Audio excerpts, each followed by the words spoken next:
Hey y'all, I had to ask myself why I'm here, because this will be my 7th or so TDOR, and just have come to the point where I say, well, why am I here? So just been showing up because I'm supposed to, and I thought a lot about that question today.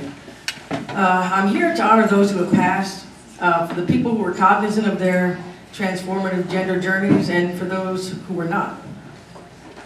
Here as a feminist outlaw for all youth who live in this sexist world. They are bullied by a society that has labeled them at birth. As a weekly volunteer, I facilitate a group at Youth Pride. I encourage youth to be themselves, to trust their own gender journeys. Thank you, Dante, for helping co-found the Trans and Friends Forum to facilitate open dialogue and activism around social issues, encouraging a beloved community in a transient world. We came up with that mission statement all together, Dante, Clover, and myself, about 6 or 7 years ago. So we thought it was important to have a safe space for youth to be who they are, even if it's only once a week.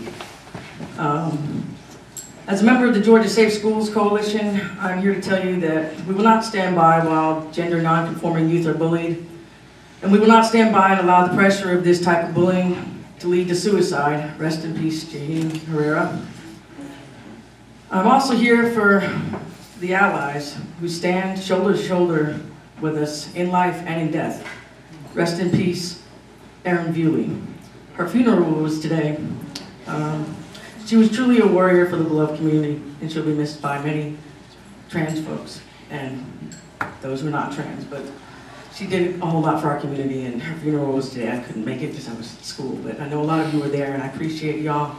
I had moments of silence at lunch today, and I fasted and thought about all of y'all having to be there for that. So I encourage us all to go forth and build a love community.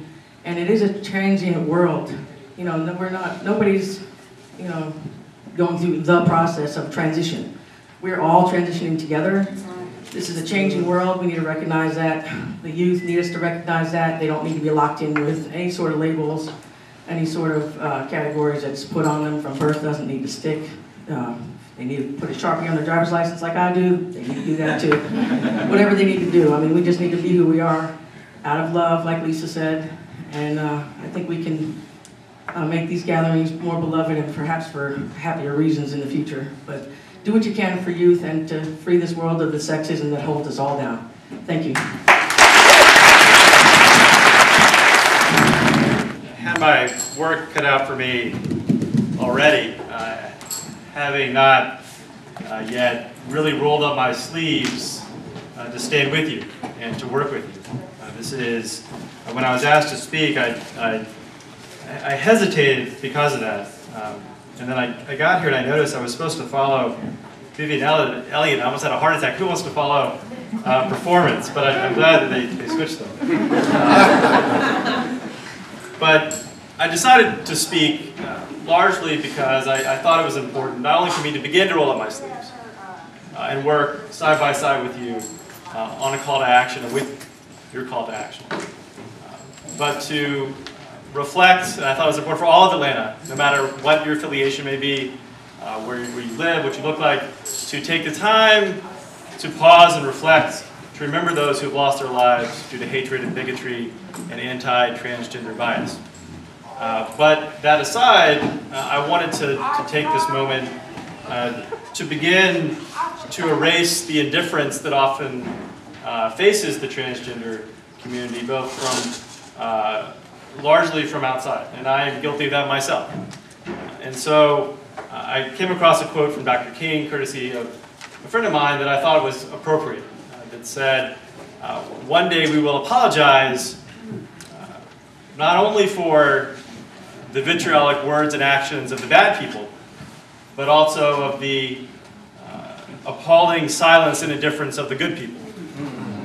And I wanted to commit myself tonight to no longer be indifferent, and to call myself to action and my city to action to begin to make sure that this is a city that always chooses inclusivity over exclusivity, and that makes it a priority through its policies, whoever the next mayor may be, and whoever makes up the next council, to make sure that transgender Atlantans and visitors are not discriminated against by the city or city contractors, that the city does everything it can with the faith-based community and the nonprofit community to make sure that transgender individuals have access to good counseling, have access to homeless shelters if need be, have access to social services on the employment and housing front, that there's ample affordable housing in this city that's accessible to everybody, and that, more importantly, our police department is properly trained to understand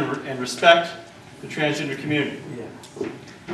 So I wanted to thank you for allowing me the opportunity to speak tonight, to be with you tonight, to celebrate and reflect tonight. And I look forward to having my sleeves rolled up to stand with you from tonight going forward. Thank you. Thank you.